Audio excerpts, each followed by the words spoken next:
जो high court है ना वो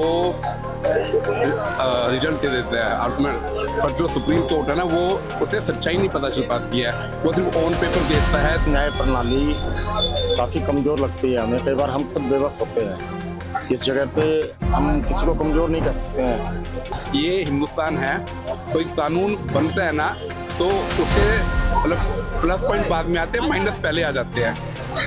हम ही कानून बनाने वाले और हम ही उसको तोड़ने वाले हैं।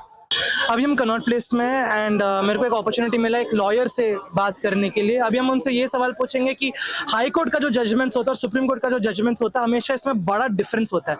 सो सर मैं आपसे ये बात पूछना चाहता हूँ कि जब भी हाई कोर्ट एक जजमेंट देता है और सुप्रीम कोर्ट में जब वो जजमेंट पहुंचता है या फिर वो केस जब वहाँ सुप्रीम कोर्ट में अपील की जाती है, जजमेंट कभी कभार पूरा उल्टा हो जाता है या फिर सजा जो रेपिस्ट को मिलता है वो एकदम कम हो जाता है, कभी बढ़ते हुए कभी किसी ने देखा नहीं है। ऐसा क्यों होता है सर? मेरा मानना ये है कि जो हाई कोर्ट है ना वो रिजल्ट दे देता है अल्टीमेट, पर जो सुप्रीम कोर्ट है ना वो उसे सच्चाई नहीं पता चल पाती है, वो सिर्फ ऑन पेपर देखता है कि ऐसा चलता हुआ आ रहा है तो वो उसी के बिहाफ पे स्टेटमेंट अनाउंस कर देते हैं। But actual report ground report में देखा जाए तो बहुत गलत होता है, बट सुप्रीम कोर्ट के सामने पिक्चर क्लियर नहीं हो पाती है, इसीलिए सुप्रीम कोर्ट और हाई कोर्ट के डिसीजंस में वेरिएशन आती है। तो सर ये जो पिक्चर जब क्लियर नहीं हो पाता तो ये ब्लेम किसके ऊपर लगाया जाए? वकीलों के ऊपर, जज के ऊपर? मतलब जो पढ़ने मतलब there is a huge gap, मतलब कैसे इसको मिटा सकते हैं?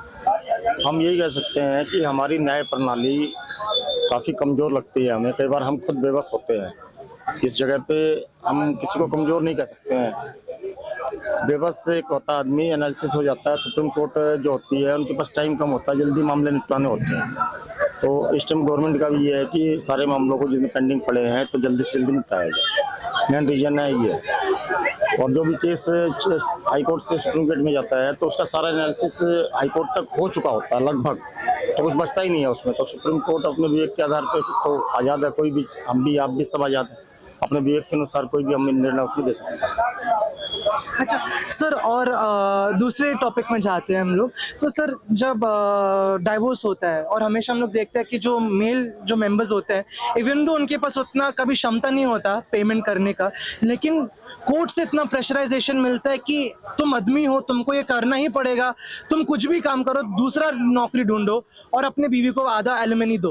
तो सर इसमें मैं क्या बोलूँगा, अभी लास्ट ईयर जो है मध्य प्रदेश हाईकोर्ट का बहुत अच्छा फैसला आया है। तो उसमें साफ साफ लिखा हुआ है कि मतलब पुलिस को भी उसमें नोटिस जारी किया गया है कि आप जो एफआईआर दर्ज करते हैं तो उसको पूरा जानकारी लेके तब चार्जशीट दाखिल कीजिए।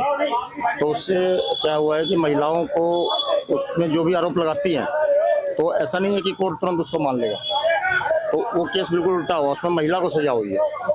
तो इस चीज पे अभी फिलहाल एमपी हाई कोर्ट का ही एक ऑर्डर था जिसमें एक लेडी वर्किंग थी और जज ने ऑर्डर दिया था कि if you are working then why he पे।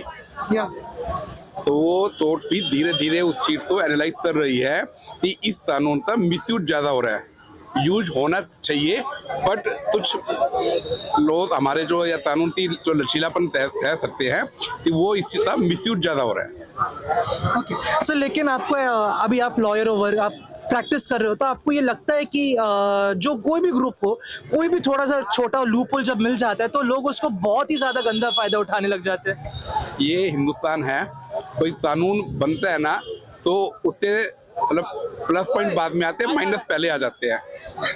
हम ही कानून बनाने वाले और हम ही उसको तोड़ने वाले हैं। अगर हम फॉलो करें ना तो चार आदमी, अगर आप एक आदमी को सजा दे दो तो चार आदमी अलर्ट हो जाते हैं कि भैया ये काम नहीं करना, बट वो सजा मिलने में टाइम इतना तय पा जाता है कि वो चार आदमी सोचते हैं, होना तो कुछ है नहीं चलता। तो वो हमारा जो कानून है वो थोड़ा सा टाइट होना चाहिए। सर पिछले साल चीफ जस्टिस ऑफ इंडिया ने प्रेसिडेंट के ऊपर कमेंट किया था, ये बोल के कि the president is sitting on the important bills for a many longer time. So is this fair कि जो जुडिशरी है वो पार्लियामेंट में वो दखल अंदाजी दे रही है? Shouldn't it be two independent bodies? Judiciary और गवर्नमेंट पे ज़्यादा कमेंट तो नहीं करना चाहूँगा, बट मेरा मानना ये है कि दोनों पिलर है और दोनों पिलर अपना अपना काम करें अच्छे से हाँ सर। तो वो स्मूथली ही चलेगा, पर इंटरफेयर नहीं करना चाहिए। Yes, sir. तो वो दोनों पिलर हमारे देश से बहुत मजबूत पिलर है, जिनके पीछे पूरा दुनिया है, पूरी दुनिया है, वो देखती है कि इनका जो डिसीजन है उसका असर हमारे ऊपर पड़ता है। तो जैसे कि आपने देखा कि इनका क्या व्यू पॉइंट था, इनका क्या एंगल था, पर्सपेक्टिव था ऑन इम्पोर्टेंट केसेस। हमने दोनों के इन्वॉल्वमेंट के बारे में सुना, लेजिस्लेचर एंड जुडिशरी का। ओके, एंड उनका भी रिव्यूज जो था it was very to the point, स्पष्ट था। इसी से मैं समाप्त करता हूँ। मैं आदित्य आचार्य, कैमरामैन लोकेश ठाकुर, न्यूज़ पर दिल्ली।